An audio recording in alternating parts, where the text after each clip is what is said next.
Hai guys, ketemu lagi bersama Line Cinema. Kali ini kita akan membahas sebuah film yang berjudul Wolfhound. Film ini dirilis pada tahun 2006 dan mengambil area syuting di negara Rusia. Disutradarai oleh Nikolai Lebedev, diadaptasi dari Wolfhound. Produser Ruben Dishdishian, Sergei Danielyan, Yuris Moros, Karl T., dan Hires. Didistribusikan oleh Central Partnership dan Momentum Pictures. Dan film ini pernah menjadi nominasi penghargaan Nika untuk perancang kostum terbaik. Jangan kebanyakan bacot, mari langsung simak ceritanya. Cerita diawali oleh sebuah keluarga kecil pandai besi yang mempunyai seorang anak laki-laki, dan seorang istri yang lagi hamil. Mereka hidup dengan damai di sebuah desa yang dipenuhi oleh pemandangan yang sangat indah. Sebelum akhirnya sekelompok penjahat datang mengacau ketentraman desa itu dan mengacak-ngacak kedamaian di desa. Entah apa yang mereka cari sampai-sampai mereka membabi buta merusak desa yang indah itu. Dengan minimnya persenjataan dan sedikitnya kaum laki-laki, mereka berusaha melawan dengan sekuat tenaga, namun sia-sia saja. Dengan jumlah penjahat yang banyak dilengkapi dengan peralatan tempur yang mumpuni, mereka tidak sanggup berbuat banyak. Satu persatu penduduk desa dibantai, rumah mereka dibakar tanpa sisa. Sungguh penjahat yang tidak mempunyai hati ya guys. Tragisnya keluarga pandai besi itu dihabisi, termasuk sang istri yang lagi hamil dibantai dan dibunuh.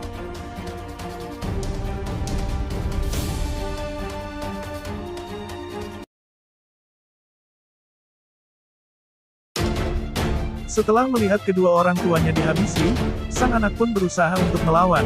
Tapi apalah daya, ia cuma seorang anak keikel berumur belasan tahun. Anak kecil itu pun dengan gampang dilumpuhkan.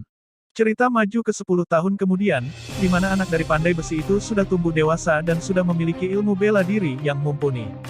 Sepertinya ia ingin membalas dendam atas kematian kedua orang tuanya dulu. Ia mendatangi rumah salah satu anak buah penjahat yang membantai desanya dahulu.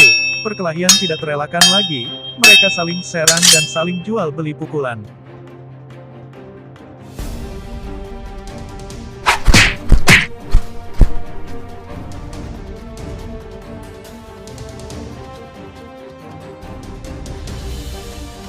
Setelah ia menghabisi penjahat itu, kemudian ia melanjutkan perjalanannya untuk mencari petunjuk di mana markas besar penjahat yang dulu menghancurkan desanya. Ia selalu mengingat kejadian pilu yang menghabisi orang tuanya dahulu. Ia pun terus berjalan menaiki dan menuruni bukit, dan di pertengahan jalan ia bertemu beberapa orang. Ada seorang gadis remaja dan beberapa laki-laki tua di sana, dan beberapa penunggang kuda dengan beberapa orang anak buahnya. Kelihatannya si penunggang kuda tidak bermaksud baik terhadap mereka. Dengan sombongnya mereka mengintimidasi laki-laki itu dan rombongannya. Sayangnya mereka tidak tahu kalau laki-laki jagoan itu sangat hebat. Perkelahian pun berlangsung antara Wolfhound dengan rombongan penunggang kuda tersebut. Setelah perkelahian usai, tiba-tiba di dalam tebalnya kabut muncul seorang bertopeng yang sedang menaiki kuda ke arah mereka.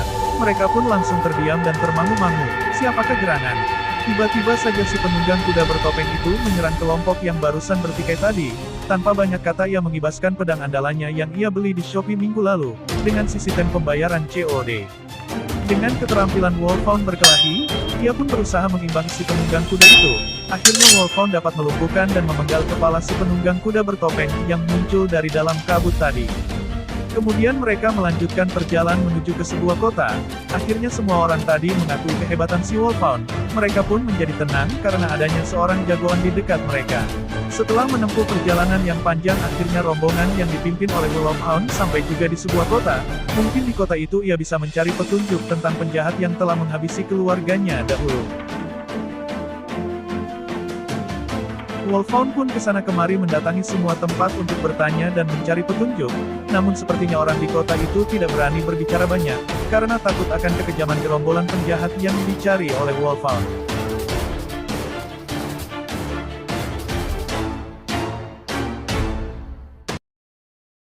Pada akhirnya ia melihat seseorang yang ia kenal, lalu ia mencoba untuk mengejar orang itu.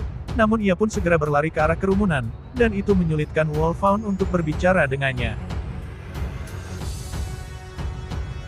Setelah ia mencoba mengejar dan tidak dapat menemukannya, ternyata di tengah kota sedang berlangsung pertarungan bayaran, lalu si Wolfhound ditantang oleh pemenang yang baru saja bertarung dan mengalahkan lawannya.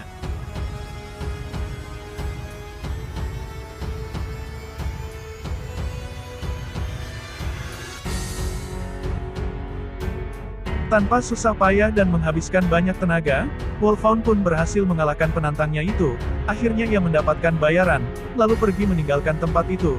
Namun ada seorang pemuda yang mengikuti Wolfhound. Tiba-tiba pemuda itu diserang dari belakang oleh lawan Wolfhound tadi. Akhirnya pemuda itu bersimbah darah dan mati di tempat. Melihat itu Wolfhound pun menjadi murka. Kemudian Wolfhound kembali ke tengah kota untuk mencari lagi petunjuk. Namun ia melihat seorang wanita cantik, yang ia lihat kemarin di tempat pertempuran sewaktu di perjalanan kemarin. Namun tiba-tiba terjadilah perkelahian di antara kerumunan, seseorang melemparkan pedang ke arah laki-laki berjubah yang sedang berdiri di keramaian. Wolfhound pun mencoba menolong namun terlambat sudah, laki-laki berjubah itu sudah tewas. Benar saja, petunjuk didapatkan oleh Wolfhound, ia melihat tato di dada laki-laki yang tewas barusan. Tato itu adalah sama persis dengan tato anggota penjahat yang menghabisi keluarganya dulu. Namun entah kenapa Wolfhound pun jatuh pingsan. Lalu Wolfhound pun ditolong oleh seseorang di kota itu, ia pun dirawat dan diobati. Namun tiba-tiba datanglah wanita yang ia temui tadi. Entah apa maksud dan tujuan wanita ini, apakah wanita ini mempunyai petunjuk yang dicari Wolfhound selama ini. Kemudian Wolfhound menceritakan tentang masa lalunya kepada orang yang sudah menolongnya barusan, bahwa ia sedang mencari sekelompok penjahat bertopeng hewan, yang telah menghabisi desa dan kedua orang tuanya dahulu. Setelah ia merasa sudah kembali bugar, Wolfhound pun bersiap-siap untuk melanjutkan lagi perjalanannya untuk balas dendam terhadap musuh-musuhnya. Namun sepertinya di kota sedang ada upacara penobatan seseorang yang akan diangkat menjadi ketua. Di hutan di pinggiran kota, nampaklah sekelompok penjahat yang dicari oleh Wolfhound. Sepertinya mereka akan siap-siap untuk menyerang. Setelah upacara selesai, rombongan pejabat kota akan melakukan perjalanan, dan dikawal oleh Wolfhound. Iring-iringan kereta pun mulai bergerak keluar dari kota, dengan pengawalan penuh dan didampingi oleh para kesatria-kesatria tangguh. Apalagi di rombongan itu terdapat Wolfhound yang ikut, mereka pun menjadi sedikit tenang. Sepertinya cinta tumbuh di antara Wolfhound dan wanita cantik itu, terpancar dari tatapan mereka berdua menunjukkan suka sama suka.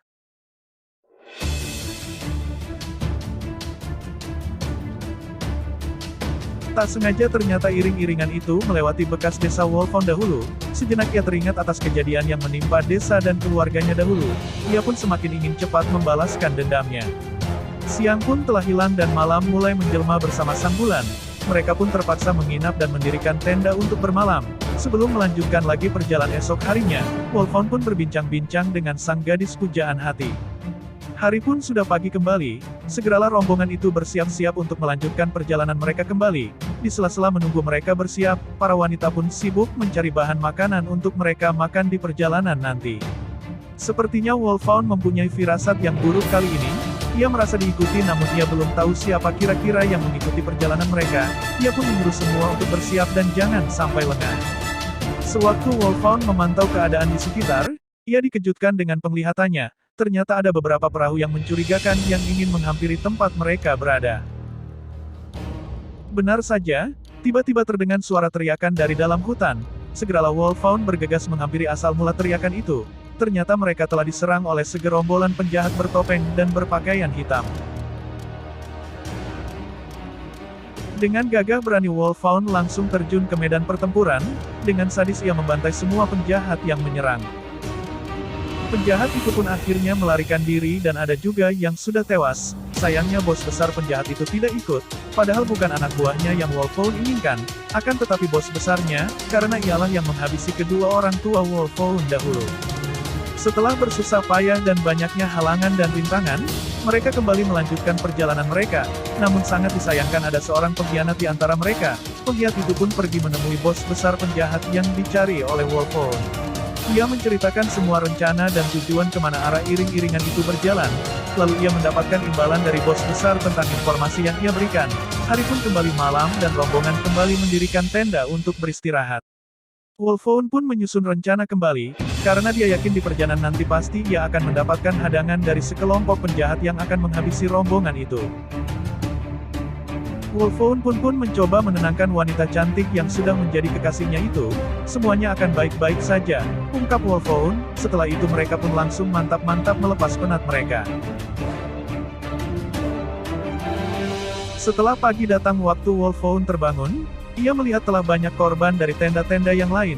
Ia pun sangat marah, ternyata yang melakukan itu ialah pengkhianat yang ada di dalam rombongan Wolfhound tadi.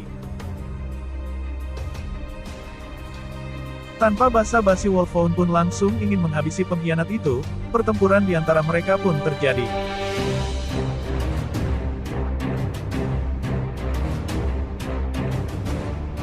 Sewaktu Wolfhound ingin menghabisi pengkhianat, tiba-tiba muncul sosok wanita yang ternyata itu adalah arwah dari ibunya Wolfhound. Ibunya mengingatkan janganlah saling membunuh di antara kalian, karena ada musuh yang pantas dihabisi.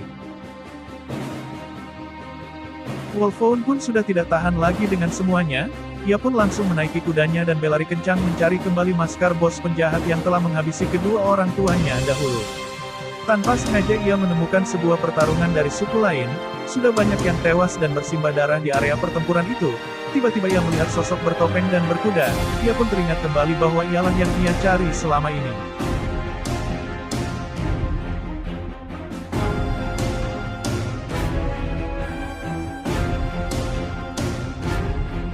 Namun tiba-tiba Wolfhound mendapatkan kekuatan yang sangat dahsyat yang turun dari langit, pedangnya pun bercahaya yang bisa menghancurkan apa saja yang ada di dekatnya.